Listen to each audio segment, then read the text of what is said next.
ଆଜିର ଭିଡ଼ିଓରେ ଆମେ ଓଡ଼ିଆ ଅନର୍ସର କୋର୍ 2 ୟୁନିଟ୍ 1ର 2 ମାର୍କିଆ ପ୍ରଶ୍ନ ଆଲୋଚନା କରିବା। କାବ୍ୟର ଗଠନ କଳା କହିଲେ କ'ଣ ବୁଝ?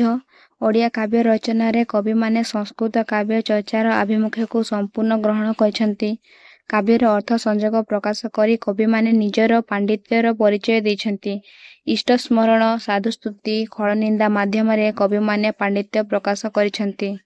ରସାତ୍ମକ ବାକ୍ୟ ବିନ୍ୟାସ ଓ ବାକ୍ୟର ଏକାଧିକ ଅର୍ଥାନ୍ତରକୁ କବିମାନେ ଗ୍ରହଣ କରିଛନ୍ତି। କାବ୍ୟର ମୌଳିକତା କହିଲେ କ'ଣ ବୁଝ? ଓଡ଼ିଆ କାବ୍ୟ ପ୍ରାଚ୍ୟ ଅନୁବନ୍ଧରେ ସୃଷ୍ଟି ହୋଇଥିଲେ ହେଁ ଏଥିରେ କେତେକ ମୌଳିକତା ଦେଖାଯାଏ, ଯଥା ନାୟକ ନାୟିକାର ପ୍ରେମ, ହୃଦୟ ବିନିମୟ, ଚିତ୍ରପଟ ଦର୍ଶନ, ନାମଶ୍ରବଣ, ମାନ, ବିରାଗ, ପୂର୍ବରାଗ, ନାୟକ ନାୟିକାଙ୍କର ପୂର୍ବଜନ୍ମ ବର୍ଣ୍ଣନା, ଶୃଙ୍ଗାର, କରୁଣ, ବୀର, ଭକ୍ତିରସ ହିଁ କାବ୍ୟର ମୌଳିକତା ଅଟେ। ରୀତିଯୁଗର କାବ୍ୟର ଲକ୍ଷଣ କ'ଣ ଥିଲା? ଓଡ଼ିଆ ଭାଷାରେ ଯେତେ କାବ୍ୟ ରଚନା କରାଯାଇଛି ସେସବୁ ରୀତିଯୁଗରେ। ରୀତିଯୁଗରେ କବିର ଶବ୍ଦ ପାଣ୍ଡିତ୍ୟ ସହ ସମନ୍ୱୟ ରଖି ଶବ୍ଦ ଓ ଅର୍ଥ ଗୌରବରେ ମଣ୍ଡିତ ଅନେକ କାବ୍ୟ ସୃଷ୍ଟି ହୋଇଯାଇଛି। ସଂସ୍କୃତ କାବ୍ୟ ଓ ମହାକାବ୍ୟର ଅନୁସରଣରେ ଓଡ଼ିଆ କାବ୍ୟ ରଚିତ। ପୁରାଣକୁ ନେଇ କାବ୍ୟ ରଚନା କରିବାର ପରମ୍ପରା ବଦଳରେ କାଳ୍ପନିକ ବିଷୟକୁ ଗ୍ରହଣ କରି ଆବେଗପୂର୍ଣ୍ଣ କାବ୍ୟ ରଚନା କରାଯାଇଛି। ଛନ୍ଦ ଓ ଶୈଳୀ ବ୍ୟବହୃତ କାବ୍ୟରେ କ'ଣ ଦେଖାଯାଏ? କବିତା ପଦ୍ୟ ଆଧାରିତ ହୋଇଥିବାରୁ ଛନ୍ଦ ପ୍ରୟୋଗ ଏହାର ମୁଖ୍ୟ ଆଧାର। ପ୍ରାଚୀନ କବିତାକୁ ଛାନ୍ଦ କୁହାଯାଉଥିଲା। ପ୍ରାଚୀନ ଓ ମଧ୍ୟଯୁଗୀୟ ଓଡ଼ିଆ କାବ୍ୟ କବିତାମାନଙ୍କରେ ବିଭିନ୍ନ ଛାନ୍ଦ ପ୍ରୟୋଗ ଲକ୍ଷ୍ୟ କରାଯାଏ। ଛନ୍ଦ ଓ ବୃତ୍ତରେ କାବ୍ୟ କବିତା ରଚନା କରିବାରୁ ଭାଷା ପ୍ରୟୋଗର ଶୃଙ୍ଖଳ ଦେଖାଦେଲା। କାବ୍ୟର ସଂଜ୍ଞା।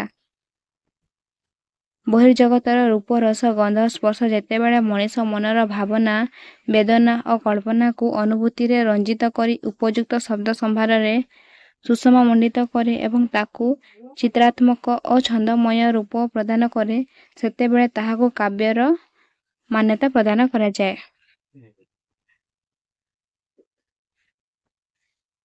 କାବ୍ୟ ସମ୍ପର୍କରେ ଆଚାର୍ଯ୍ୟ ବାମନଙ୍କ ମତ କ'ଣ ଥିଲା?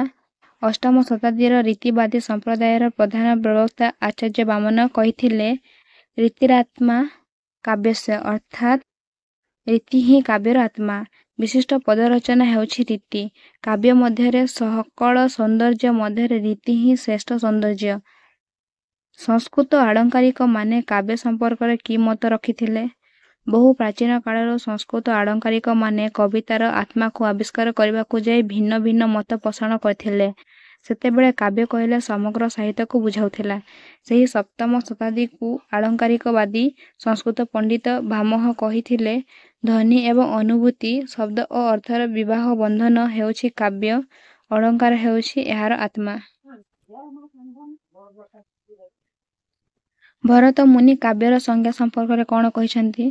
ଯେଉଁ କାବ୍ୟ କବିତା ପାଠ କଲେ ଦିବ୍ୟ ରସରେ ହୃଦୟ ଦ୍ରବୀଭୂତ ହୁଏ, ଚିତ୍ତ ଉଲ୍ଲାସିତ ହୁଏ, ତାହା ହିଁ ଯଥାର୍ଥରେ ଉଚ୍ଚକୋଟୀର କାବ୍ୟ। ରସ ଉଦ୍ଦୀପନା କରିବା କାବ୍ୟର ଧର୍ମ। ପ୍ରାଚୀନ ଓ ମଧ୍ୟଯୁଗୀୟ କବିମାନେ ସେଥିପାଇଁ କାମନା କରି ଆସିଛନ୍ତି ରସିକ ପାଠକମାନେ କାବ୍ୟକୁ ପାଠ କରନ୍ତୁ। ଯେଉଁମାନେ ରସଗ୍ରାହୀ ନୁହନ୍ତି ସେମାନଙ୍କ ପାଇଁ କାବ୍ୟ ଉଦ୍ଦିଷ୍ଟ ନୁହେଁ। ପ୍ରାଚୀନ ଓ ମଧ୍ୟଯୁଗୀୟ କାବ୍ୟର ଲକ୍ଷଣ କ'ଣ ଥିଲା? ପ୍ରାଚୀନ ଓ ମଧ୍ୟଯୁଗୀୟ କାବ୍ୟର ଭାଷା, ଛନ୍ଦ, ଆଙ୍ଗିକ ଓ ଆତ୍ମିକ ବିଭବ ଠାରୁ ଆଧୁନିକ କବିତାର ଭାଷା, ଛନ୍ଦ, ଆଙ୍ଗିକ ଓ ଆତ୍ମିକ ସମ୍ପଦ ସମ୍ପୂର୍ଣ୍ଣ ସ୍ୱତନ୍ତ୍ର ଅଟେ। ପ୍ରାଚୀନ ଓ ମଧ୍ୟଯୁଗୀୟ କାବ୍ୟରେ ବିଷୟବସ୍ତୁ ଥିଲା ପୌରାଣିକ ଉପାଖ୍ୟାନ, କଥା ଓ କାଳ୍ପନିକ ଚରିତ୍ର ଅବଲମ୍ବନରେ ରଚିତ ହେଉଥିଲା। ନାନା ରାଗରାଗିଣୀ ଯୁକ୍ତ ବୃତ୍ତରେ କାବ୍ୟରେ ବିଭିନ୍ନ ସ୍ୱର୍ଗ ବା ଛାନ୍ଦ ରଚନା କରି କାବ୍ୟକୁ ସଙ୍ଗୀତମୟ କରିବା ଥିଲା ମଧ୍ୟଯୁଗୀୟ କାବ୍ୟର ଲକ୍ଷ୍ୟ। ଊନବିଂଶ ଶତାବ୍ଦୀର ମଧ୍ୟଭାଗ ପର୍ଯ୍ୟନ୍ତ କାବ୍ୟର ସ୍ଥିତି କ'ଣ ଥିଲା? ଊନବିଂଶ ଶତାବ୍ଦୀର ମଧ୍ୟଭାଗ ପର୍ଯ୍ୟନ୍ତ ଓଡ଼ିଆ କାବ୍ୟର ଈଶ୍ୱର, ଯକ୍ଷ, କିନ୍ନର, ଦୈତ୍ୟ, ରାଜପୁତ୍ର, ରାଜକନ୍ୟାମାନେ ନାୟକ ନାୟିକା ଭାବରେ ଚିତ୍ରିତ ହେଉଥିଲେ। ଈଶ୍ୱର ପ୍ରେମ ହେଉ ଅଥବା ସ୍ଥୂଳ ମାନବିକ ପ୍ରେମ ହେଉ, ସେହି ଚିରାଚରିତ କେତୋଟି ହୃଦୟବେଗ ମଧ୍ୟରେ କାବ୍ୟ ଚେତନା ଆଚ୍ଛନ୍ନ ହୋଇ ରହୁଥିଲା। ପ୍ରକୃତ ବର୍ଣ୍ଣନା ଥିଲା ଉପଲକ୍ଷ୍ୟ, ଲକ୍ଷ୍ୟ ଥିଲା ଶୃଙ୍ଗାରରସର ଅବତାରଣା। ଆଧୁନିକ କାବ୍ୟର ଲକ୍ଷଣ କ'ଣ? ଆଧୁନିକ ଓଡ଼ିଆ କବିତାରେ ବାକ୍ ରୀତି ସହିତ କାବ୍ୟିକ ରୀତିର ମିଳନ ଘଟିଛି। ପ୍ରାଚୀନ କାବ୍ୟରେ ଛନ୍ଦ, ଯତିପାତ ଓ ଅଳଙ୍କାର ଆଧୁନିକ କାବ୍ୟରେ ବର୍ଜିତ ହୋଇଛି। ତା ବଦଳରେ ପ୍ରତ୍ୟେକ ଚିତ୍ରକଳ୍ପ, ମିତ୍ ପ୍ରୟୋଗରେ ଆଧୁନିକ କାବ୍ୟ କବିତାକୁ ଭାବଗର୍ଭକ କରାଯାଇଛି। ଭାଷାର ସରଳତା ସହିତ ଭାବର ଗଭୀରତା ଆଧୁନିକ କବିତାକୁ ନୂତନତା ବ୍ୟକ୍ତିତ୍ୱ ପ୍ରଦାନ କରିଛି। କାବ୍ୟ କବିତାରେ ଭାଷାର ଲକ୍ଷ୍ୟ ହେଉଛି ରସ ଉଦ୍ଦୀପନା କରିବା, କାରଣ କବିତାର ଚରମ ସାର୍ଥକତା ତାର ରସ ସୃଷ୍ଟି କରିବାର କ୍ଷମତା ଉପରେ ହିଁ ନିର୍ଭର କରିଥାଏ। ବ୍ୟଞ୍ଜନାମୟ ଭାଷା ହିଁ ଏହାର ଶ୍ରେଷ୍ଠ ସମ୍ପଦ। ପ୍ରାଚୀନ ଓ ମଧ୍ୟଯୁଗୀୟ କାବ୍ୟର ମୂଳ ଉତ୍ସ କ'ଣ ଥିଲା?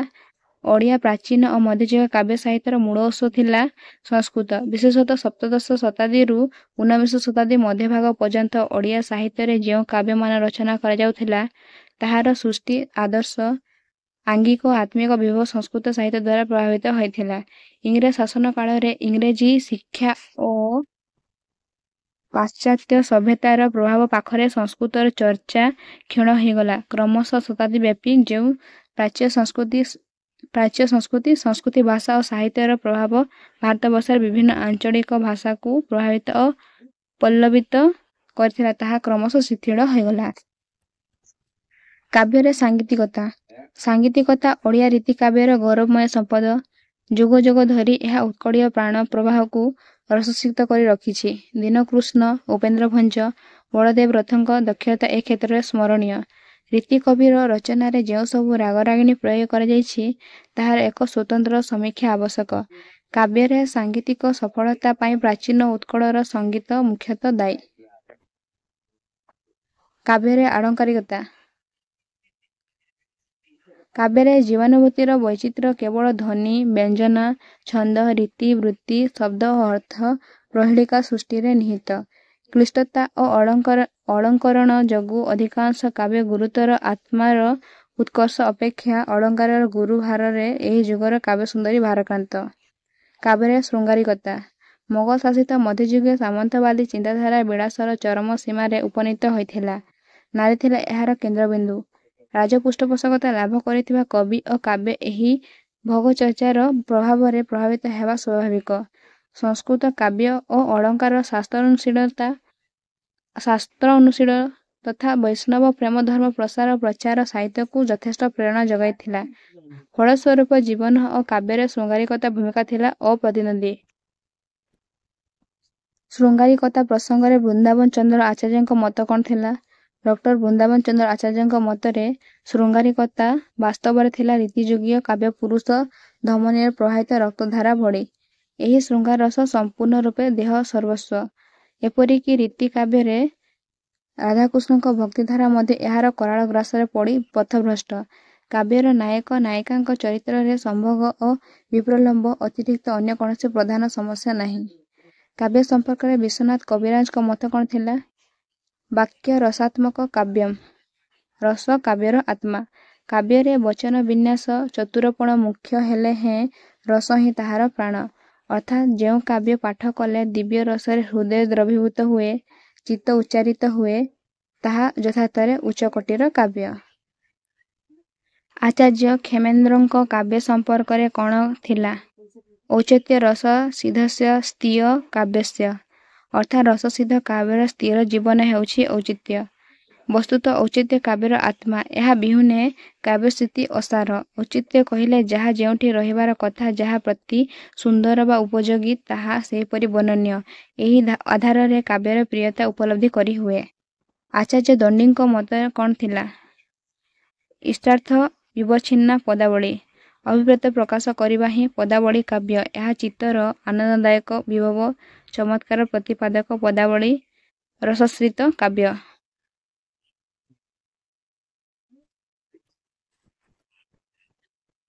ଆଚାର୍ଯ୍ୟ ଭୋଜରାଜାଙ୍କ ମତରେ କାବ୍ୟର ସଂଜ୍ଞା କ'ଣ? ବକ୍ରୋକ୍ତି କାବ୍ୟ ଜୀବିତମ୍। ଅର୍ଥାତ୍ ବକ୍ରୋକ୍ତି କାବ୍ୟର ପ୍ରାଣ। ତାଙ୍କ ବିଚାରରେ କାବ୍ୟ ସ୍ୱଭାବତଃ ବକ୍ରୋକ୍ତି, ଶୋଭାବକ୍ତି ଓ ରସୋକ୍ତିରେ ଗଠିତ। ମାତ୍ର ବକ୍ରୋକ୍ତି ବାଚ୍ୟ ଅର୍ଥ ବ୍ୟତୀତ ବ୍ୟାପକ ଅର୍ଥରେ ସମସ୍ତ ରସାତ୍ମକ ରମଣୀୟର୍ଥ ପ୍ରତିପାଦନ ଉକ୍ତିକୁ ବୁଝାଏ। ଏହି ବିଚାରରେ ଭୋଜରାଜ ଦୋଷବର୍ଜିତ, ଗୁଣଯୁକ୍ତ, ଅଳଙ୍କାରମଣ୍ଡିତ ଓ ରସଯୁକ୍ତ ପଦାବଳୀ ହିଁ କାବ୍ୟ ବୋଲି ମତବ୍ୟକ୍ତ କରିଛନ୍ତି। ଆଚାର୍ଯ୍ୟ ଆନନ୍ଦବର୍ଦ୍ଧନଙ୍କ ମତରେ କାବ୍ୟର ସଂଜ୍ଞା କ'ଣ? ଧ୍ୱନିରାତ୍ମା କାବ୍ୟସ୍ୟ। କାବ୍ୟର ଆତ୍ମା ହିଁ ଧ୍ୱନି। ଯେଉଁ କବିତାରେ ବାଚାର୍ଥ ବ୍ୟଙ୍ଗାର୍ଥ ପାଖରେ ଆତ୍ମସମର୍ପଣ କରିଥାଏ, ତାହା ହେଉଛି ଶ୍ରେଷ୍ଠ କବିତା ବା କାବ୍ୟ। ବାଚ୍ୟ ଇତିବୃତ୍ତ ସିନା ବର୍ଣ୍ଣନା କରେ ଯାହା, କାବ୍ୟର ଶରୀର ସ୍ୱରୂପ, କିନ୍ତୁ ବ୍ୟଙ୍ଗାର୍ଥ କାବ୍ୟର ଆତ୍ମା ସଦୃଶ। କାରଣ ଶ୍ରେଷ୍ଠ କାବ୍ୟରେ ମନୋହର ବ୍ୟଙ୍ଗାର୍ଥ ହିଁ ନିହିତ ଥାଏ। ବ୍ୟଙ୍ଗ ହେତୁ କାବ୍ୟର ରମଣୀୟ ହୋଇଥାଏ। ଅଗ୍ନିପୁରାଣ ବିଚାରରେ କାବ୍ୟର ସଂଜ୍ଞା। ସଂକ୍ଷେପାତ ବାକ୍ୟ ମିଶ୍ରାର୍ଥ ବ୍ୟବଚ୍ଛିନ୍ନା ପଦାବଳୀ କାବ୍ୟଂ ସ୍ଫୁଟମଙ୍ଗଳକାର ଗୁଣବତ୍ତ ଦୋଷ ବର୍ଜିତମ୍। ଅର୍ଥାତ୍ ଅଭିପ୍ରେତ ଅର୍ଥ ପ୍ରକାଶ କରୁଥିବା ପଦାବଳୀ ହେଉଛି କାବ୍ୟ। ତାହା ଅଳଙ୍କାର ଯୁକ୍ତ ସୁଗୁଣ ଓ ଦୋଷ ଶୂନ୍ୟ ଅଟେ। ବକ୍ରୋକ୍ତି କାବ୍ୟ ଜୀବିତମ୍ର ଅର୍ଥ ଦର୍ଶାଅ। କାବ୍ୟ ଛଳରେ ମନୋଜ୍ଞ ଚାତୁର୍ଯ୍ୟପୂର୍ଣ୍ଣ ଉପସ୍ଥାପନା ରୀତିକୁ ବକ୍ରୋକ୍ତି ବା ବଙ୍କି କରିବା ଭଙ୍ଗୀ କୁହାଯାଏ। ଶବ୍ଦ ଅର୍ଥର ବକ୍ରତା ହିଁ ବକ୍ରୋକ୍ତି। ଏହା କବିର କାବ୍ୟିକ ପ୍ରତିଭା ଉପରେ ନିର୍ଭର କରିଥିବା ଚାତୁର୍ଯ୍ୟପୂର୍ଣ୍ଣ ତଥା ଚମତ୍କାରପୂର୍ଣ୍ଣ ଉକ୍ତିଟିର ଯଥାର୍ଥ ପରିଚୟ ଦେଇଥାଏ। ବସ୍ତୁତଃ ଏହା ହୁଏ କବି କୃତିର ଜୀବନ ଅର୍ଥାତ୍ ପ୍ରାଣସ୍ୱରୂପ। କବି କୃତି ଅନ୍ତର୍ନିହିତ ରହସ୍ୟ ଶକ୍ତି ଓ ଅର୍ଥର ତାତ୍ପର୍ଯ୍ୟପୂର୍ଣ୍ଣ ଭାବ ଏହା ମାଧ୍ୟମରେ ପ୍ରକାଶିତ ହୋଇଥାଏ। ଯଥାର୍ଥରେ କାବ୍ୟର ଜୀବନ ହେଉଛି ବକ୍ରୋକ୍ତି ଏବଂ ବକ୍ରୋକ୍ତି ହିଁ କାବ୍ୟର ସୌନ୍ଦର୍ଯ୍ୟ ପରିସ୍ଫୁଟନ କରେ। ବିଶିଷ୍ଟ ପଦରଚନା ରୀତିର ଅର୍ଥ ଦର୍ଶାଅ। କାବ୍ୟ ଶାସ୍ତ୍ର ପ୍ରଣୟନ କ୍ଷେତ୍ରରେ ପଣ୍ଡିତମାନେ ଶବ୍ଦ ସଂଯୋଜନା ଓ କାବ୍ୟ ସଂଯୋଜନା ଜନିତ ଚମତ୍କାରିତା ମହତ୍ତ୍ୱ ଉପରେ ଗୁରୁତ୍ୱ ପ୍ରଦାନ କରିଆସିଛନ୍ତି। ରୀତିକୁ ମାର୍ଗପନ୍ଥା ଓ ପ୍ରସ୍ଥାନ ବୋଲି ସଂସ୍କୃତରେ କୁହାଯାଇଛି। ଆଚାର୍ଯ୍ୟ ବାମନ ରୀତିକୁ ବୈଦର୍ଭୀ, ଗୌଡ଼ୀ ଓ ପାଞ୍ଚାଳୀ ଭେଦରେ ବିଭାଗୀକରଣ କରି ଗୁଣକୁ ଶବ୍ଦଗୁଣ ଓ ଅର୍ଥଗୁଣ ଆଦି ଭାଗରେ ବିଭକ୍ତ କରିଛନ୍ତି। ଏହି ରୀତିଗୁଡ଼ିକୁ ଅଜ, ମାଧୁର୍ଯ୍ୟ ଓ କାନ୍ତି ଗୁଣ ସର୍ବସ୍ୱ। ଏଥିରେ ଚିନ୍ତାଧାରା, ବ୍ୟକ୍ତିତ୍ୱ, କାବ୍ୟକୌଶଳ ସବୁକିଛି ରୂପାୟିତ ହୋଇଥାଏ। ରସ ଆସ୍ୱାଦନ। ରସ୍ୟତେ ଇତି ରସ ଅର୍ଥାତ୍ ରସର ମୂଳ ଅର୍ଥ ହେଉଛି ସ୍ୱାଦ। ରସର ମୂଳତତ୍ତ୍ୱ ହେଉଛି ଚମତ୍କାରିତା। ତେଣୁ କାବ୍ୟର ରସ ସ୍ୱାଦ ହେଉଛି ମୂଳ କଥା। ଏଥିପାଇଁ ବିଶ୍ୱନାଥ କବିରାଜ ଦର୍ଶାଇଛନ୍ତି ରସାତ୍ମକଂ ବାକ୍ୟଂ କାବ୍ୟ। କାବ୍ୟରେ ବିଭବ, ଅନୁଭବ, ସଞ୍ଚାରୀ ଭାବର ସଂଯୋଗରେ ରସ ନିଷ୍ପନ୍ନ ହୁଏ। ରତି, ହାସ, ଶୋକ, କ୍ରୋଧ, ଭୟ, ଉତ୍ସାହ, ଜୁଗୁପ୍ସା, ବିସ୍ମୟ ଓ ଶାନ୍ତ ଆଦି ନବରସ ଅଟନ୍ତି। କାବ୍ୟର ଶୋଭା କରାନ୍ ଅଳଙ୍କାର। କାବ୍ୟରେ କାବ୍ୟିକ ସୌନ୍ଦର୍ଯ୍ୟ ଫୁଟାଇବାର ଏକମାତ୍ର ସାଧନ ହେଉଛି ଅଳଙ୍କାର। କାବ୍ୟାଦର୍ଶରେ କୁହାଯାଇଛି କାବ୍ୟର ଶୋଭା କରାନ୍ ଧର୍ମାନ୍ଧ କରାନ୍। ଅର୍ଥାତ୍ କାବ୍ୟର ଶୋଭା ବିଧାୟକ ଧର୍ମ ହେଉଛି ଅଳଙ୍କାର। ମନୁଷ୍ୟ ଶରୀର ଅଙ୍ଗାଦି ଭୂଷଣ ଯେପରି ଶରୀର ଶୋଭା ବର୍ଦ୍ଧନ କରିଥାଏ, ସେହିପରି ଶବ୍ଦାର୍ଥ ରୂପ କାବ୍ୟ ଶରୀର ଶୋଭା ବର୍ଦ୍ଧନକାରୀ ଅସ୍ଥିର ଧର୍ମ ସବୁ ଆତ୍ମା ରୂପକ ରସ ଓ ଭାବାଦିର ଉପକାର ସାଧନ କରିଥାଏ। ଏସବୁକୁ ଅଳଙ୍କାର କୁହାଯାଏ। ଯଥାର୍ଥରେ ଅଳଙ୍କାର ବିନ୍ୟାସରେ କାବ୍ୟ ଆକର୍ଷଣୀୟ ହୋଇଥାଏ। କାବ୍ୟରେ ଶବ୍ଦ ଶକ୍ତି। କାବ୍ୟର ମୂଳ ଉପାଦାନ ହେଉଛି ଶବ୍ଦ। ଶବ୍ଦ ବାକ୍ୟରେ ବ୍ୟବହୃତ ହେଲେ ଅର୍ଥନୀତ ହୁଏ। ଶବ୍ଦ ସହିତ ଅର୍ଥର ସମ୍ପର୍କ ଠିକ୍ ଫୁଲ ଓ ମହକ ପରି ଅବିଚ୍ଛିନ୍ନ। ଶବ୍ଦର ଅର୍ଥ ତାର ପ୍ରାଣ। ସାଧାରଣତଃ ବାଚ୍ୟାର୍ଥ, ଲକ୍ଷ୍ୟାର୍ଥ ଓ ବ୍ୟଙ୍ଗାର୍ଥ ଶବ୍ଦର ଅର୍ଥ ପ୍ରକାଶିତ। ଏହି ତିନୋଟି ଅର୍ଥ ମଧ୍ୟରୁ କାବ୍ୟରେ ବିଶେଷ କରି ଇଚ୍ଛାଶକ୍ତି, ବ୍ୟଞ୍ଜନ ଶକ୍ତି ଉପରେ ଅଧିକ ପ୍ରାଧାନ୍ୟ ଦିଆଯାଇଥାଏ। ଶବ୍ଦର ଅସରନ୍ତି ସୁଷମାରେ କାବ୍ୟଶିଳ୍ପ ହୁଏ ପରିଚିତ। ଆଳଙ୍କାରିକ ଜଗନ୍ନାଥଙ୍କ ବିଚାରରେ କାବ୍ୟର ସଂଜ୍ଞା। ରମଣୀୟାର୍ଥ ପ୍ରତିପାଦକଃ ଶବ୍ଦ କାବ୍ୟମ୍। ଯେଉଁ ଶବ୍ଦ ରମଣୀୟ ଅର୍ଥ ପ୍ରତିପାଦନ କରେ ତାକୁ କାବ୍ୟ କୁହାଯାଏ। ଜଗନ୍ନାଥଙ୍କ ମତରେ କାବ୍ୟ ହେଉଛି କେତେକ ରମଣୀୟ ଶବ୍ଦର ସମାହାର। ମହାକାବ୍ୟର ଲକ୍ଷଣ। ମହାକାବ୍ୟର ସ୍ୱର୍ଗ ସଂଖ୍ୟା 8। ସ୍ୱର୍ଗଗୁଡ଼ିକ ଦୀର୍ଘ କିମ୍ବା କ୍ଷୁଦ୍ର ହେବା ନାହିଁ। ସମଗ୍ର ସ୍ୱର୍ଗ ଗୋଟିଏ ଛନ୍ଦରେ ରଚିତ। ଗୋଟିଏ ସ୍ୱର୍ଗର ଛନ୍ଦ ଅନ୍ୟ ସ୍ୱର୍ଗ ଛନ୍ଦଠାରୁ ଭିନ୍ନ। ଆଶୀର୍ବାଦ, ନମସ୍କାର, ବସ୍ତୁ ନିର୍ଦ୍ଦେଶ ଦ୍ୱାରା ମହାକାବ୍ୟ ଆରମ୍ଭ ହୁଏ। ଧର୍ମ, ଅର୍ଥ, କାମ, ମୋକ୍ଷ ମହାକାବ୍ୟର ପଠନ ଦ୍ୱାରା ପ୍ରାପ୍ତ ହୋଇଥାଏ। ମହାକାବ୍ୟର ପଦାବଳୀ ଅଳଙ୍କାର ଓ ରସ ସମୃଦ୍ଧ ହେବ। ଶୃଙ୍ଗାର, ବୀର, ଶାନ୍ତ ରସ ମଧ୍ୟରୁ ଗୋଟିଏ ରସ ନିହାତି ରହିବା ବାଞ୍ଛନୀୟ। କୌଣସି ଐତିହାସିକ ବା ପୌରାଣିକ ସତ୍ୟ ଘଟଣା ଉପରେ ମହାକାବ୍ୟ ରଚିତ ହେବା ଉଚିତ। ଜାତୀୟ ମହାକାବ୍ୟ। ଦେଶରେ ପ୍ରଚଳିତ ଥିବା ବହୁ କିମ୍ବଦନ୍ତୀ, ଲୋକଗାଥା, ଚାରଣ କବିମାନଙ୍କ ମୁଖରେ ବୀରତ୍ୱ ବ୍ୟଞ୍ଜକ ଲୋକଗୀତି ପରବର୍ତ୍ତୀ କାଳରେ ଜଣେ କବି ବା ଲେଖକ ଦ୍ୱାରା ସଂଗୃହୀତ ହୋଇ କାବ୍ୟ ରୂପ ଲାଭ କଲେ ଜାତୀୟ ମହାକାବ୍ୟ ଭାବରେ ଗୃହୀତ ହୁଏ। ଏହି ମହାକାବ୍ୟରେ ଗୋଟିଏ ଦେଶ, ଗୋଟିଏ ସଭ୍ୟତାର ଇତିହାସ, ଗୋଟିଏ ଜାତିର ନରନାରୀମାନଙ୍କର ଆଶା, ଆକାଂକ୍ଷା, ସ୍ୱପ୍ନ, କଳ୍ପନା ମଧ୍ୟ ସେହିପରି ତାର ସହିତ ମିଶି ଏକାକାର ହୋଇଥାଏ। ତାହା ହିଁ ଜାତୀୟ ମହାକାବ୍ୟର ମାନ୍ୟତା ଲାଭ କରିଥାଏ। ସାହିତ୍ୟିକ ମହାକାବ୍ୟ। ସାହିତ୍ୟିକ ମହାକାବ୍ୟ ଅଳଙ୍କାର ଶାସ୍ତ୍ରମାନଙ୍କ ଦ୍ୱାରା ନିରୂପିତ ମହାକାବ୍ୟର ନିୟମମାନ ବ୍ୟକ୍ତିଗତ ଭାବରେ ବିଶିଷ୍ଟ କବିମାନଙ୍କ ଦ୍ୱାରା ରଚିତ ହୋଇଥାଏ। ଏଭଳି କାବ୍ୟର କଥାବସ୍ତୁ ସାଧାରଣତଃ ଜାତୀୟ ମହାକାବ୍ୟରୁ ସଂଗୃହୀତ ହୋଇଥାଏ। ପାଶ୍ଚାତ୍ୟ ସାହିତ୍ୟରେ କବିମାନେ ନିଜ ଦେଶର ଇତିହାସକୁ ଅବଲମ୍ବନ କରି ମହାକାବ୍ୟ ରଚନା କରିଥାନ୍ତି। ଶାରଳା ଦାସଙ୍କ ମହାଭାରତ ସାହିତ୍ୟିକ ମହାକାବ୍ୟର ମାନ୍ୟତା ଲାଭ କରିଛି। କାଳିଦାସଙ୍କ ଦ୍ୱାରା ରଚିତ କୁମାର ସମ୍ଭବ ଓ ରଘୁବଂଶ ସାହିତ୍ୟିକ ମହାକାବ୍ୟ ସ୍ୱୀକୃତି ଲାଭ କରିଛି। ଆଧୁନିକ ମହାକାବ୍ୟ ସାମ୍ପ୍ରତିକ କାଳର ଦୁଇଜଣ ବିଶିଷ୍ଟ କବି ଓ ଗଦ୍ୟଶିଳ୍ପୀଙ୍କ ମତରେ ଏପିକ୍ ହେଉଛି ଏ ପୋଏମ୍ ଇନକ୍ଲୁଡିଂ ହିଷ୍ଟ୍ରି ଏବଂ a work of art surpassing the dimension of realism. ମହାକାବ୍ୟର ଐତିହାସିକ ଚେତନା ସମକାଳୀନ ବାସ୍ତବତାର ଆୟତନକୁ ଅତିକ୍ରମ କରି ଚିରକାଳୀନତା ଲାଭ କରିବା ଶକ୍ତି ପ୍ରୟୋଜନ। ଆଧୁନିକ ସାହିତ୍ୟର ମହାକାବ୍ୟ ପରିବର୍ତ୍ତେ କାବ୍ୟ, ଖଣ୍ଡକାବ୍ୟ ଅଥବା ଖଣ୍ଡିତ କାବ୍ୟ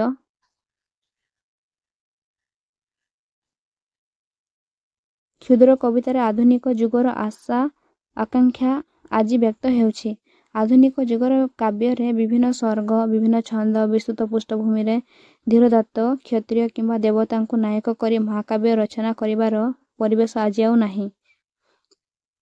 ତେଣୁ ଆଧୁନିକ ଯୁଗରେ ଆଧୁନିକ ମହାକାବ୍ୟର ସଂଜ୍ଞା ଓ ସ୍ୱରୂପ ବଦଳି ଯାଇଛି। ପାଶ୍ଚାତ୍ୟ ମହାକାବ୍ୟ ପାଶ୍ଚାତ୍ୟରେ ବୀରତ୍ୱବ୍ୟଞ୍ଜକ କାହାଣୀମୂଳକ କବିତାକୁ ମହାକାବ୍ୟର ଆଖ୍ୟା ଦିଆଯାଉଥିଲା। ପାଶ୍ଚାତ୍ୟ ଏପିକ୍ ବା ମହାକାବ୍ୟ ଗୋଟିଏ ଛନ୍ଦରେ ରଚିତ ହୋଇଥିଲା। ଷଷ୍ଠୀପଦୀକରଣ ବ୍ୟବହାର କରି କାବ୍ୟ ରଚନା କରାଯାଉଥିଲା। ହୋମରଙ୍କ ଦ୍ୱାରା ରଚିତ ଇଲିଆଡ୍ ଏବଂ ଓଡିସି, ଭର୍ଜିଲଙ୍କ ଦ୍ୱାରା ଏନିଡ୍ ଆଦର୍ଶ ସାର୍ଥକ ମହାକାବ୍ୟ ଭାବରେ ପାଶ୍ଚାତ୍ୟ ସାହିତ୍ୟରେ ସ୍ୱୀକୃତି ଲାଭ କଲା ପରେ ଏହି କାବ୍ୟର କଥାବସ୍ତୁ, ଛାନ୍ଦ, ଆକାର ଓ ପ୍ରକାର ପାଶ୍ଚାତ୍ୟ ମହାକାବ୍ୟର ମାନ୍ୟତା ଲାଭ କଲା।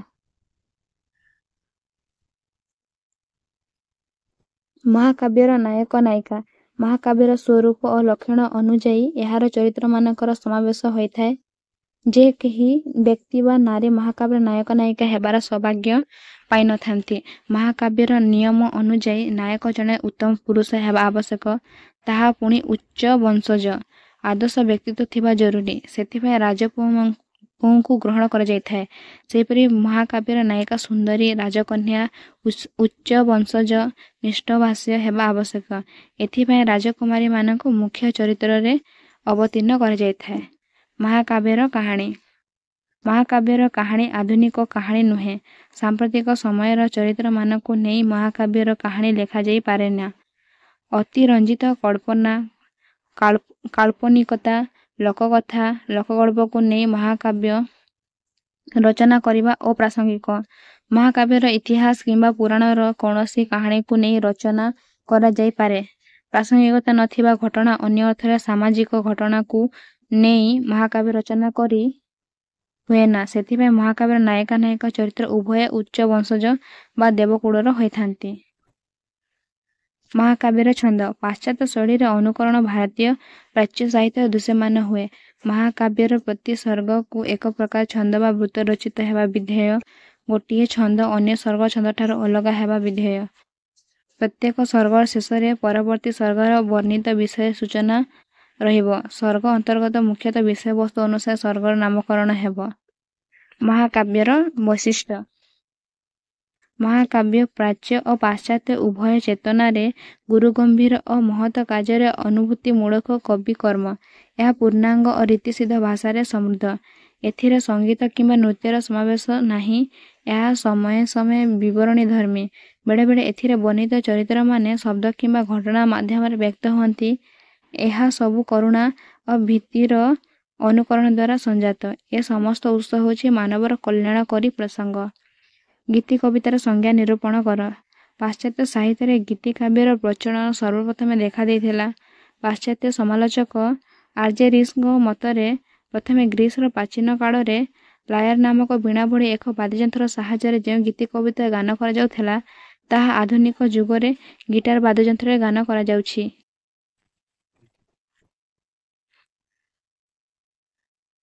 ଯେଉଁ ଚାରଣମାନେ ଜନପଦରେ ଏହି ଗୀତଗୁଡ଼ିଏ ଗାନ କରୁଥିଲେ, ସେହି ଗୀତରୁ କିଛି ଅଂଶ ବାଦ ଦେଇ ଏହାକୁ ଗୀତି କବିତା ନାମରେ ନାମିତ କରାଗଲା। ପ୍ରାଚ୍ୟ ମତବାଦ ଅନୁସାରେ ଗୀତିକାବ୍ୟର ସଂଜ୍ଞା ନିରୂପଣ କର। ସ୍ୱର୍ଗବନ୍ଧ ବିହୀନଂ ଚ ଶୂନ୍ୟ ଚନ୍ଦ୍ରାଦି ବର୍ଣ୍ଣେନ୍ ଶ୍ଲୋକ ସଂଖ୍ୟାତ୍ମକ ଜରତ ଖଣ୍ଡକାବ୍ୟ ସ୍ମୃତମ୍। ଅର୍ଥାତ୍ ବିବିଧ ସ୍ୱର୍ଗର ଆବଦ୍ଧ ହୋଇନଥିଲେ କିମ୍ବା ଚନ୍ଦ୍ରାଦି ବର୍ଣ୍ଣନା ନଥିଲେ ତାହା ସଂଖ୍ୟାତ୍ମକ ଶ୍ଲୋକ ବିଶିଷ୍ଟ ହୋଇଥିଲେ ତାହା ଖଣ୍ଡକାବ୍ୟ। ଆଧୁନିକ ଭାଷାରେ ଏହି ଖଣ୍ଡକାବ୍ୟକୁ ଗୀତିକାବ୍ୟର ଆଖ୍ୟା ପ୍ରଦାନ କରାଯାଇଛି। ଗୀତିକାବ୍ୟର ସ୍ୱରୂପ। ଗୀତିକାବ୍ୟ ଅନୁଭୂତିମୂଳକ କବିତା। ଆକାର ପ୍ରକାର ଭେଦ ଦୃଷ୍ଟିରୁ ଏହା ମହାକାବ୍ୟଠାରୁ ଭିନ୍ନ। ଏହା ବସ୍ତୁନିଷ୍ଠ କବିତା ନୁହେଁ, ଏହା ବ୍ୟକ୍ତିନିଷ୍ଠ। ଗୀତି କବିତାର ଅନ୍ତର୍ମୁଖୀନତା ହେଉଛି ସର୍ବପ୍ରଧାନ ଗୁଣ। ଗୀତିକାରଙ୍କ ଦୃଷ୍ଟି ଅପେକ୍ଷାକୃତ ସୀମିତ ଓ ଆତ୍ମନିଷ୍ଠ। ତେଣୁ ଗୀତି କବିତା ହେଉଛି କବିଙ୍କର ସ୍ୱକୀୟ ଅନୁଭୂତି ସଂକ୍ଷିପ୍ତ ଅଭିବ୍ୟକ୍ତି। ସହଜ ଭାବନା, ସ୍ୱଚ୍ଛନ୍ଦ କଳ୍ପନା, ତର୍କ ବିମୁକ୍ତ ବିଚାର ପ୍ରବଣତା ପ୍ରଭୃତିକୁ ମଧ୍ୟ ଗୀତି କବିତାର ଆଖ୍ୟା ପ୍ରଦାନ କରାଯାଇଥାଏ।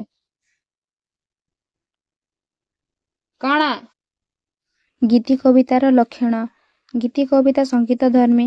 କବିତାର ଶବ୍ଦ ଓ ଭାବର ପ୍ରାଧାନ୍ୟ ରହେ। ଗୀତି କବିତାର ଭାବବସ୍ତୁ ଓ ସ୍ୱରର ସମନ୍ୱୟରେ ସଂଗଠିତ। ଗୀତର ସ୍ପନ୍ଦନ ପାଠକ ହୃଦୟରେ ସଙ୍ଗୀତର ମୂର୍ଚ୍ଛନା ତୋଳେ। ମନୁଷ୍ୟ ହୃଦୟର ଆତ୍ମକୈନ୍ଦ୍ରିକ ତୀବ୍ର ଅନୁଭୂତି ଗୀତି କବିତାରେ ସ୍ୱଚ୍ଛନ୍ଦ ଭାବେ ଅଭିବ୍ୟକ୍ତ ଲାଭ କରୁଥିବାରୁ ସ୍ୱତଃସ୍ଫୂର୍ତ୍ତତାକୁ ଗୀତି କବିତାର ଅନ୍ୟତମ ଲକ୍ଷଣ ଭାବେ ବିବେଚନା କରାଯାଏ। ମନୁଷ୍ୟର ପ୍ରତ୍ୟେକ ଭାବାବେଗ ସ୍ୱଳ୍ପାୟୁ, ଏଣୁ ଏହି ସ୍ୱଳ୍ପାୟୁ ଭାବବେଗର ଅଭିବ୍ୟକ୍ତି ସଂକ୍ଷିପ୍ତ ଓ କ୍ଷୁଦ୍ର ହେବା ଏକାନ୍ତ ସ୍ୱାଭାବିକ। ମନୁଷ୍ୟର ଅନ୍ତର୍ଜଗତରେ ଭାସି ଯାଉଥିବା କୋମଳ ଅନାବିଳ ଆବେଗାନୁଭୂତି ଓ ମାନସିକ ପ୍ରକ୍ରିୟା ଗୀତି କବିତାର ଲକ୍ଷଣ ଭାବେ ନାମିତ। ଗୀତି କବିତାର ଆଙ୍ଗିକ ଧର୍ମ କ'ଣ? ସ୍ୱଚ୍ଛଳତା, ଉଦ୍ଦୀପ ଭାବ, ଅସମାପ୍ତିର ମଧୁର ପ୍ରଭାବ, ଆତ୍ମନିଷ୍ଠ ଭାବାନୁଭୂତିର ଅଖଣ୍ଡ ଓ ସୁସଙ୍ଗତ ରୂପ ଗୀତି କବିତାର ଆଙ୍ଗିକ ଧର୍ମ। ସ୍ୱଚ୍ଛଳତା ହେଉଛି ଗୀତି କବିତାର ପ୍ରଥମ ଓ ପ୍ରଧାନ ବିଚାର୍ଯ୍ୟ ବିଷୟ। ସାଧାରଣତଃ ଏହା ବିଚାର ସ୍ମରଣ ଉପରେ ପର୍ଯ୍ୟବେସିତ। କୌଣସି ଭାବନା ବା ବିଚାରଧାରା କବିତାର ମୂଳ ଭାବକୁ ସ୍ପଷ୍ଟ କରିବା ଲାଗି ଅନ୍ୟ ଭାବ ସଞ୍ଚାରୀ ରୂପରେ ଆଶ୍ରୟ ଲାଭ କରିଥାଏ। ପରିଶେଷରେ ଉଦ୍ଦୀପ ଭାବ କବିତାରେ ପ୍ରକାଶ ଲାଭ କରେ। ଭାବ ଉତ୍ତେଜନା ଚରମ ଅବସ୍ଥାରେ ଉପନୀତ ହେଲାବେଳେ କବିତା ପାଠକ ମନରେ ଅସମାପ୍ତିର ଏକ ମଧୁର ପ୍ରଭାବ ଆଣିଥାଏ। ଗୀତିମୟତା। ସାଧାରଣତଃ ଗୀତି କବିତା ସଙ୍ଗୀତଧର୍ମୀ ହେଲେ ବି ସଙ୍ଗୀତ ନୁହେଁ। ସଙ୍ଗୀତ ଓ କବିତା ମଧ୍ୟରେ ଶବ୍ଦ ଓ ଭାବର ପ୍ରାଧାନ୍ୟ ରହେ। ଗୀତିମୟତା ଗୀତି କବିତାର ମୌଳିକ ଧର୍ମ। ଧ୍ୱନି, ଲୟ ଓ ସ୍ୱର ସଙ୍ଗୀତରେ ଦେଖାଯାଏ। ସ୍ୱରର ପ୍ରାଧାନ୍ୟ ହିଁ ସଙ୍ଗୀତରେ ଗୀତିମୟତା ଆଣେ। ଆଧୁନିକ ଗୀତି କବିତା ସ୍ୱର ଲୟରେ ଗାନ କରାଯାଉନଥିଲେ ମଧ୍ୟ ତାର ଛନ୍ଦର ସ୍ପନ୍ଦନ ପାଠକ ହୃଦୟରେ ଅନୁକରଣ ସୃଷ୍ଟି କରେ। ଗୀତି କବିତା ଆକାରରେ କ୍ଷୁଦ୍ର କଳେବର ଧାରଣ କରିଥିଲେ ଗୀତିମୟତା କବିତାକୁ ମନମୁଗ୍ଧକର କରିଥାଏ ଏବଂ ଶ୍ରୋତାକୁ ତଲ୍ଲୀନ କରିଥାଏ।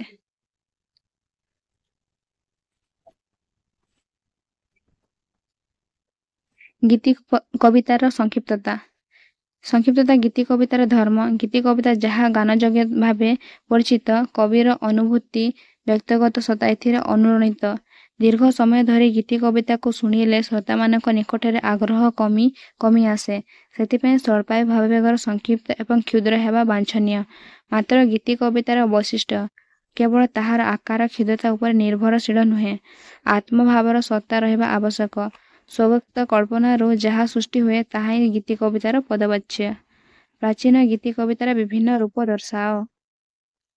ପାଶ୍ଚାତ୍ୟ ସାହିତ୍ୟ ଭଳି ପ୍ରାଚୀନ ଗୀତି କବିତା ଖଣ୍ଡକାବ୍ୟ ରୂପେ ପରିଚିତ। ସର୍ବପ୍ରଥମେ ଏହି ପ୍ରସଙ୍ଗକୁ ଆଚାର୍ଯ୍ୟ ରୁଦ୍ରଟ ଆଲୋଚନା ପରିସରରୁ ଆଣିଥିଲେ। ତାଙ୍କ ମତରେ ମହାକାବ୍ୟ ଓ ଲଘୁକାବ୍ୟ ଗୀତି କାବ୍ୟର ସମଦର୍ଶୀ।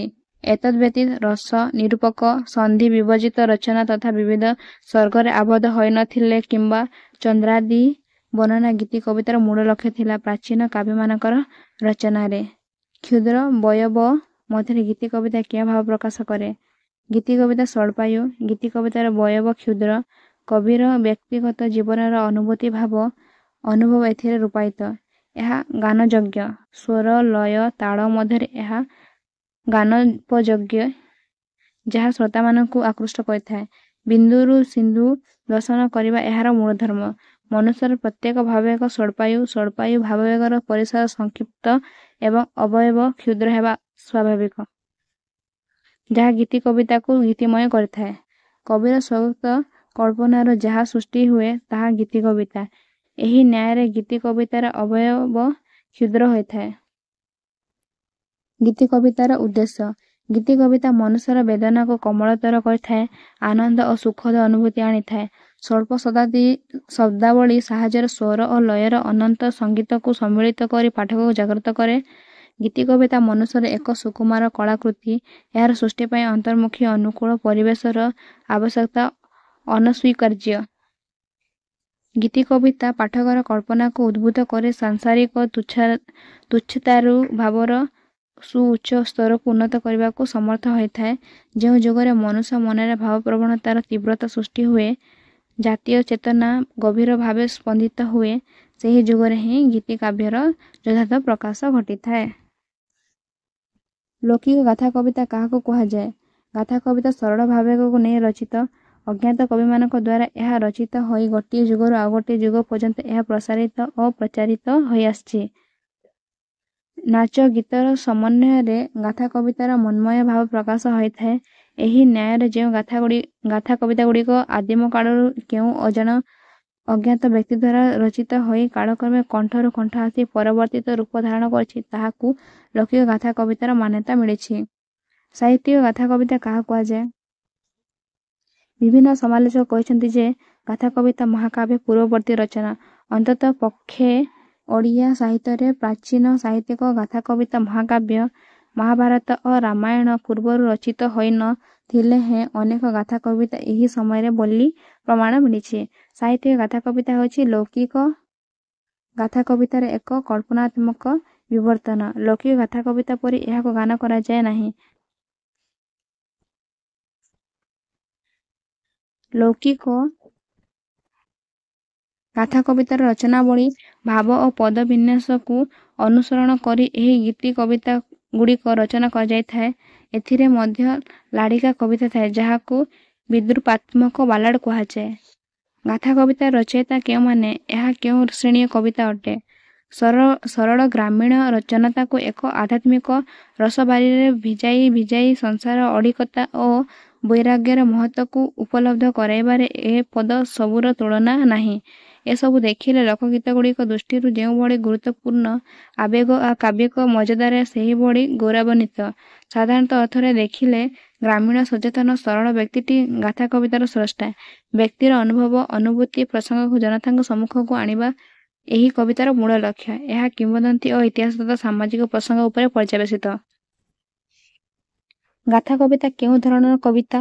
ଏହାର ଇଂରାଜୀ ପ୍ରତିଶବ୍ଦ କ'ଣ?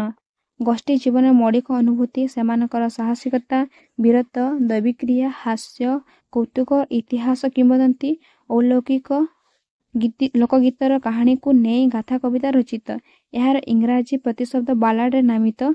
ଲୋକ ସଂସ୍କୃତି, ଲୋକ ଉପାଖ୍ୟାନ, ମାନବ ଜୀବନର ବାସ୍ତବ ଜୀବନଭୂତି ଏହାର କଳେବର। ଗାଥା କବିତାର ସ୍ୱରୂପ କ'ଣ?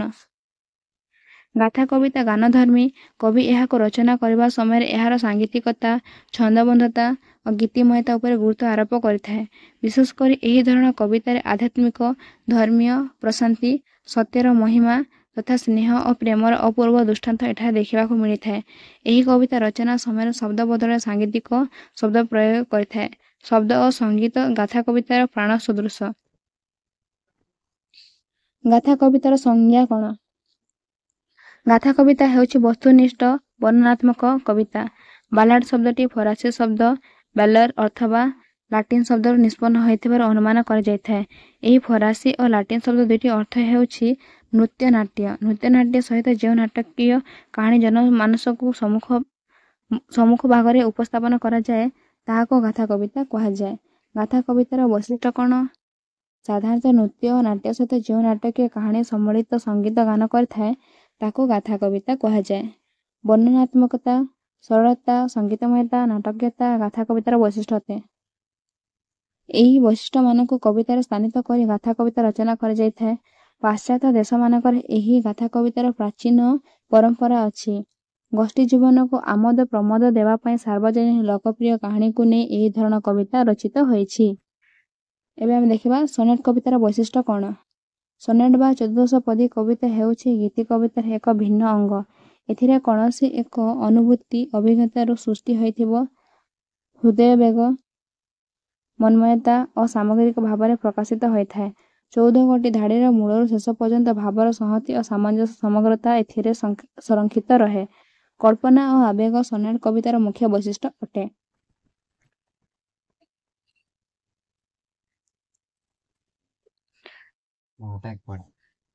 ସନେଟ୍ର ଗଠନ ରୀତି ସମ୍ପର୍କରେ ଧାରଣା ଦିଅ। ସନେଟ୍ର ପ୍ରଥମ 8 ଧାଡ଼ିକୁ ଅଷ୍ଟକ ଏବଂ ଦ୍ୱିତୀୟ 6 ଧାଡ଼ିକୁ କୁହାଯାଉଥିଲା ଷଷ୍ଠକ। ଅଷ୍ଟକର 8ଟି ପଦ 2 ଚତୁଷ୍ପଦୀରେ ବିଭକ୍ତ। ପ୍ରତ୍ୟେକ ଚତୁଷ୍ପଦୀରେ ପ୍ରଥମ ଧାଡ଼ି ସାଙ୍ଗରେ ଚତୁର୍ଥ ଧାଡ଼ି ଓ ଦ୍ୱିତୀୟ ଧାଡ଼ି ସାଙ୍ଗରେ ତୃତୀୟ ଧାଡ଼ିର ମିଳନ ହୋଇଥାଏ। ସନେଟ୍ର ଅଷ୍ଟକର ଲକ୍ଷଣ କ'ଣ ଅଟେ? ସନେଟ୍ରେ ପ୍ରଥମେ 8 ଧାଡ଼ିକୁ ଅଷ୍ଟକ କୁହାଯାଏ। ଅଷ୍ଟକରେ 2ଟି ଚତୁଷ୍ପଦୀ ଥାଏ। ଏମାନଙ୍କୁ ସଂକ୍ଷେପରେ କ, ଖ, ଖ, ଗ, ଘ, ଘ, ଗ କୁହାଯାଏ। ଷଷ୍ଠକ ଯେଉଁ ସମସ୍ତ ପଦରେ ଗଠିତ ସେମାନଙ୍କ ବିଭିନ୍ନ ପ୍ରକାର ସମ୍ମିଳନୀ ଅଛି। ପେଟ୍ରାର୍କଙ୍କର ଅଷ୍ଟକ ଶୈଳୀ ନିର୍ମାଣ ସମ୍ପର୍କରେ ବୁଝାଅ।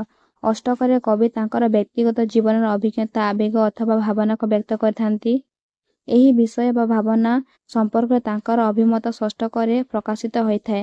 ଏହାର ଅଙ୍ଗସଜ୍ଜାରେ ପ୍ରଥମରୁ 4 ପଦ ବିଶିଷ୍ଟ 2ଟି ସ୍ତବକ ଓ 3 ପାଦ ବିଶିଷ୍ଟ 2ଟି ସ୍ତବକ ବା ଟର୍ସେଟ୍ ପରିଲିଖିତ ହୁଏ। ଏହାର ପ୍ରାନ୍ତ ମିଳନ ରୀତିରେ କେତେକ ବୈଶିଷ୍ଟ୍ୟ ଦେଖିବାକୁ ମିଳେ। ସେକ୍ସପିୟରିଆନ୍ ଶୈଳୀ। ସେକ୍ସପିୟର 4 ପଦ ବିଶିଷ୍ଟ 3ଗୋଟି ଓ ଗୋଟିଏ 2 ପାଦ ବିଶିଷ୍ଟ ସ୍ତବକର ସଂଯୋଗରେ ଚତୁର୍ଦ୍ଦଶ ପଦୀ କବିତା ରଚନା କରି ଏ କ୍ଷେତ୍ରରେ ଅଭିନବ ପ୍ରୟାସ ସୃଷ୍ଟି କଲେ। ଏଥିରେ ପ୍ରଥମ ଓ ତୃତୀୟ ଚରଣ, ଦ୍ୱିତୀୟ ଓ ଚତୁର୍ଥ, ପଞ୍ଚମ ଓ ସପ୍ତମ, ଷଷ୍ଠ ଓ ଅଷ୍ଟମ, ନବମ ଓ ଏକାଦଶ, ଦଶମ ଓ ଦ୍ୱାଦଶ, ତ୍ରୟୋଦଶ ଓ ଚତୁର୍ଦ୍ଦଶ ଚରଣର ପ୍ରାନ୍ତୀୟ ଧ୍ୱନି ମଧ୍ୟରେ ମିଳନ ସମ୍ପାଦିତ ହୋଇଥାଏ। ମିଲ୍ଟନୀୟ ଶୈଳୀ। ଇଂରେଜ କବି ମିଲ୍ଟନ ସନେଟ୍ ରଚନାରେ ଇଟାଲୀୟ ସନେଟ୍ର ବିଧିବିଧାନକୁ କେତେ ପରିମାଣରେ ଅନୁସରଣ କରିଥିଲେ। ମାତ୍ର ଇଟାଲୀୟ ରୀତିର ଅଷ୍ଟକ ଓ ଷଷ୍ଠକ ମଧ୍ୟସ୍ଥ ପାର୍ଥକ୍ୟ ତାହାଙ୍କ ସନେଟ୍ର ସାମଞ୍ଜସ୍ୟ ସ୍ୱଳ୍ପ ଥିଲା। କବିତାର ଅଷ୍ଟମ ପଦ ପରେ ଭାବବିସ୍ମୃତି ଲାଭ କରିବାର ଦେଖାଯାଏ। ଷଷ୍ଠକରେ ପ୍ରାନ୍ତ ମିଳନ ରୀତିରେ ମଧ୍ୟ ଭିନ୍ନତା ଦେଖାଯାଏ। ଅର୍ଥାତ୍ ଏହା ପ୍ରଥମ, ତୃତୀୟ ଓ ପଞ୍ଚମ ଚରଣ ମଧ୍ୟରେ ଓ ଦ୍ୱିତୀୟ, ଚତୁର୍ଥ ଓ ଷଷ୍ଠ ଚରଣ ପ୍ରାନ୍ତରେ ଧ୍ୱନିର ସାମଞ୍ଜସ୍ୟ ପରିଲକ୍ଷିତ ହୁଏ। ସମ୍ବନ୍ଧ ଗୀତିକାର ଇଂରାଜୀ ପ୍ରତିଶବ୍ଦ କ'ଣ? ଏଥିରେ କବି ହୃଦୟରେ କେଉଁ ଭାବଟି ପ୍ରତିଫଳିତ ହୋଇଥାଏ? ସମ୍ବନ୍ଧ ଗୀତିକାର ଇଂରାଜୀ ପ୍ରତିଶବ୍ଦ ଅଡ୍ ଅଟେ। ପ୍ରାଚୀନ କାଳରେ ଗ୍ରୀକ୍ ସାହିତ୍ୟରେ ସମ୍ମିଳିତ କଣ୍ଠରେ ରଙ୍ଗମଞ୍ଚ ଉପରେ ବିଭିନ୍ନ ସ୍ୱର ଓ ଭଙ୍ଗୀରେ ନୃତ୍ୟ ସହିତ ଯେଉଁ ଗୀତ ଗାନ କରାଯାଉଥିଲା ତାହା ଥିଲା ଅଡ୍। ମାତ୍ର ସ୍ୱର, ଲୟ, ତାଳ, ଛନ୍ଦ ବଦଳରେ ଯେତେବେଳେ କବି କୌଣସି ବ୍ୟକ୍ତି ବା ବସ୍ତୁକୁ ସମ୍ବୋଧନ କରି ନିଜ ଆତ୍ମା ଓ ହୃଦୟର ବ୍ୟଥାକୁ ଜଣକୁ ମାଧ୍ୟମ କରି ପ୍ରକାଶ କଲା ତାହା ସମ୍ବନ୍ଧ ଗୀତିକାର ମର୍ଯ୍ୟାଦା ଲାଭ କଲା। ଗ୍ରୀକ୍ ଭାଷାରେ ସମ୍ବନ୍ଧ ଗୀତିକା କେତେ ପ୍ରକାର ଓ କ'ଣ କ'ଣ? ସମ୍ବନ୍ଧାତ୍ମକ ଗୀତିରେ ବିଷୟ, ଭାବାନୁଭୂତି, ଶୈଳୀର ଗୁରୁଗମ୍ଭୀର ଓ ମର୍ଯ୍ୟାଦା ସମ୍ପନ୍ନ ଉପସ୍ଥାପନାରେ ମିତ୍ରାକ୍ଷର, କ୍ୱଚିତ୍ ଅମିତ୍ରାକ୍ଷର ଛନ୍ଦରେ ସମ୍ବନ୍ଧ ଗୀତିକା ହୋଇଥାଏ। ଏହାର ଜନ୍ମସ୍ଥଳୀ ଗ୍ରୀକ୍। ଗ୍ରୀକ୍ ଭାଷାରେ ସମ୍ବନ୍ଧ ଗୀତିକା 2 ଭାଗରେ ବିଭକ୍ତ କରାଯାଇଛି, ଯଥା ଡୋରିଆନ୍ ବା ପିଣ୍ଡାରକ ଅଡ୍, ସେଲ୍ବିଆନ୍ ବା ହରଡିକ୍ ଅଡ୍। ପିଣ୍ଡାରକ ଅଡ୍ କେଉଁ କବିଙ୍କ ନାମରେ ନାମିତ ଏବଂ ତାର ତୃତୀୟ ଅଂଶକୁ କ'ଣ କୁହାଯାଏ? ପ୍ରସିଦ୍ଧ ଗ୍ରୀକ୍ କବି ପିଣ୍ଡାରକ ଖ୍ରୀଷ୍ଟପୂର୍ବ 522ରୁ 422 ନାମ ଅନୁସାରେ ଏହି ଅଡ୍ର ନାମ ରଖାଯାଇଛି ପିଣ୍ଡାରକ ଅଡ୍। ଏହି ଅଡ୍ଗୁଡ଼ିକ ଖୁବ୍ ଉଚ୍ଚମାନର। ସେଥିମଧ୍ୟରୁ ଅଧିକାଂଶ ପିଥିଆନ୍ ଓ ଅଲମ୍ପିକ୍ ଖେଳର ପ୍ରତିଯୋଗୀଙ୍କ ବିଜୟ ଗୌରବ ସ୍ତୁତି ଉଦ୍ଦେଶ୍ୟରେ ଲିଖିତ। ନୃତ୍ୟ ମାଧ୍ୟମରେ ଏହି ଗୀତିକା ପରିବେଷିତ ହୋଇଥାଏ। ନର୍ତ୍ତକର ନୃତ୍ୟଭଙ୍ଗୀ ଭିତ୍ତିରେ ଏହି ଗୀତିକାକୁ 3 ଅଙ୍କ ବିଶିଷ୍ଟ କରାଯାଇଥାଏ। ଏହି କବିତାର ତୃତୀୟ ଅଂଶକୁ ଇଫୋଲ୍ଡ କୁହାଯାଏ। ନର୍ତ୍ତକମାନେ ଠିଆ ହୋଇ ରହିଥାନ୍ତି ଯେତେବେଳେ ଏହି ଗୀତ ପରିବେଷିତ ହୋଇଥାଏ। ଓଡ଼ିଆ ସମ୍ବନ୍ଧ ଗୀତିକାର ସ୍ୱରୂପ। ରାଜାଭିଷେକ, କୌଣସି ବ୍ୟକ୍ତିର ଜନ୍ମ ଏବଂ ମୃତ୍ୟୁକୁ ପାଥେୟ କରି ଏହି ଗୀତର ସୃଷ୍ଟି। ସେହିପରି ପ୍ରକୃତିର ବିଭିନ୍ନ ଋତୁ, ପର୍ବ ପର୍ବାଣୀ, ଈଶ୍ୱର ବିଶ୍ୱାସ ଓ ବନ୍ଦାପନାରୁ ଏହି ଗୀତର ସୃଷ୍ଟି। ଏହା ଗୀତି କବିତା ଠାରୁ ଦୀର୍ଘ। ଏହାର ଛନ୍ଦ ଓ ପରିବେଷଣ ଶୈଳୀ ସ୍ୱତନ୍ତ୍ର। କୌଣସି ବିଶେଷ ଉତ୍ସବ ଅନୁଷ୍ଠାନମାନଙ୍କରେ ନିର୍ଦ୍ଦିଷ୍ଟ ରୀତିରେ ଏହି ଗୀତ ପରିବେଷଣ କରାଯାଇଥାଏ। ଏହାର ବିଷୟ ନିର୍ବାଚନ ଓ ଶବ୍ଦ ସଂଯୋଜନା ଚିନ୍ତାମୂଳକ ଓ ଜ୍ଞାନଗର୍ଭକ। ଏହାର ପ୍ରତିଟି ବିଭାଗ ଗୋଟିଏ ଲେଖାଏଁ ସ୍ତବକରେ ବିଭକ୍ତ। ଏହା ନିୟମିତ ଛନ୍ଦ ବିଶିଷ୍ଟ। ଏଥିରେ ଗୁରୁଗମ୍ଭୀର ଛନ୍ଦର ପ୍ରୟୋଗ ଥାଏ। ଆଜିର ଭିଡ଼ିଓରେ ଆମେ 2 ମାର୍କିଆ ପ୍ରଶ୍ନଗୁଡ଼ିକ ଆଲୋଚନା କଲେ। ପରବର୍ତ୍ତୀ ଭିଡ଼ିଓରେ ପୁଣି ଦେଖାହେବା।